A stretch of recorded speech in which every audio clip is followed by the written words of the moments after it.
वेल्हा तालुका पंचायत समितीचे सदस्य राजेश निमंगोडे यांच्या नेतृत्वाखाली निघालेल्या आंदोलनकर्त्यांनी वरसगाव आणि पानशेत धरणाचे पाणी अखेर बंद केले। पानशेत व वरणगाव या भागातील धरणग्रस्तांचे अनेक प्रश्न सरकारकडे धूळ खात पडून आहेत। त्यावर अजूनपर्यंत कोणतीही कार्यशील अंमलबजावणी शासनाने केलेली नाही। स्थानिक शेतकऱ्यांच्या जमिनी सरकारने गिळंकृत केल्या आहेत। त्यांचा मोबदला देखील हा ठराविक जणांनाच त्यांच्या मर्जीनुसार दिला जातो, असं मत राजेश निवंगोडे यांनी यावेळी व्यक्त केले। ते म्हणाले, या धरण भागातील लोकांना किती अडचणींना तोंड द्यावे लागते याचा विचार शासन कधी करणार, असा प्रश्न त्यांनी यावेळी उपस्थित केला। वीज, पाणी, दवाखाना यासारख्या मूलभूत सोयी सुविधांचा अभाव आम्हाला प्रत्येक वेळी जाणवतो। मात्र सध्याचे सत्ताधारी या सोयी सुविधांकडे पाठ फिरवताना दिसत आहेत। वारंवार निवेदन देऊन सुद्धा दखल न घेणे हा शासनाचा स्थायी भाव झाला आहे।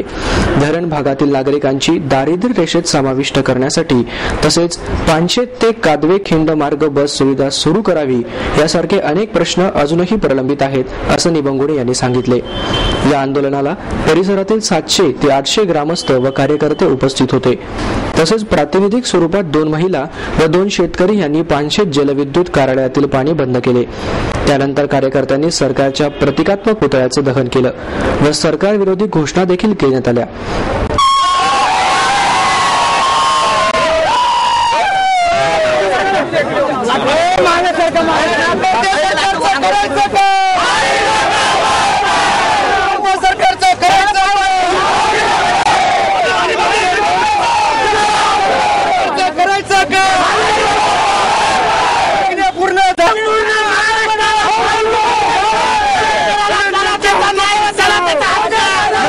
वरसगाव या धरणातून दररोज 675 क्युसेक्स, पानशेत धरणातून 592 क्युसेक्स पाणी सोडले जाते, अशी माहिती वरसगाव धरणाचे शाखा अभियंता गायकवाड AA यांनी दिली।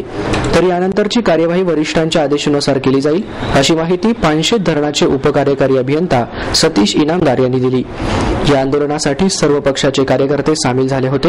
यामध्ये अखिल माणिकबाग प्रतिष्ठानचे अध्यक्ष शिवाभाऊ पासलकर, अंकुश पासलकर, कोशीकर गावचे सरपंच दत्तात्रय बांदल, मानगावचे सरपंच गोविंद निवंगोरे, आंबेगावचे सरपंच संतोष डोईफुडे व मंगेश भोसले आदी मान्यवर उपस्थित होते। करायचं होतं त्या टायमाला आम्हाला अटक केली, इथून आम्हाला 14 दिवस जेल ठेवली। 14 दिवस न्याय मिळालेलाच नाही आम्हाला। आमच्या मुलांना कॉर्पोरेशन मध्ये नोकऱ्या नाहीत, PWDs बी नाही, त्याच्यामध्ये झाले नाही होतं का। आमच्या जन्माच्या आधी धरण झालं तेव्हापासून नोकऱ्या नाहीत आमच्या मुलांना।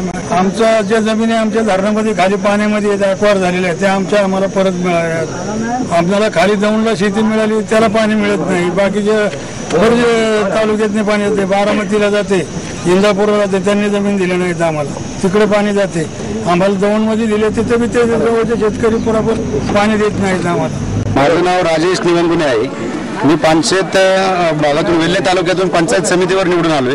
या संपूर्ण जनतेने माझ्यावर विश्वास ठेवलाय आणि त्या अनुषंगाने जवळजवळ 80 वर्ष झालं धरण होऊन, पानशेत आणि वरसगाव धरण होऊन या ठिकाणी तिथले जे स्थानिक शेतकरी आहेत त्यांच्या जमिनी ॲक्वायर केल्या। त्या जमिनी ॲक्वायर करून पाण्याच्या बाहेरच्या जमिनी शिल्लक राहिल्यात त्या शेतकऱ्यांना, मूळ शेतकऱ्यांना मिळाल्या पाहिजेत त्यांना, कारण पाण्याच्या जवळ आहे, पाणी घेऊन ते हे करू शकतात, शेती करू शकतात। डोंगर माथा असल्यामुळे त्या ठिकाणी अतिशय उपजीविकेची वस्तूच नाही, त्यांना कुठल्या पद्धतीचं पीक पिकवू शकत नाही, कुठेतरी मोलमजुरी करायची आणि त्याच्यावरती आपलं पोट भरायचं, अशा पद्धतीचं ते जमिनी प्रत्येकाला मिळायला पाहिजेत। या ठिकाणी धरण होऊन सुद्धा कुठलाही लाईट नाहीये, वाड्या वस्त्यांवरती लाईट नाही। आमचा धनगर समाज जवळपास निम्म्याला निम्मा आहे, त्या समाजाला सुद्धा आतापर्यंत लाईट दिलेली नाहीये शासनाने, त्यांच्या जमिनी तिथं गेल्यात, पाणी नाहीये।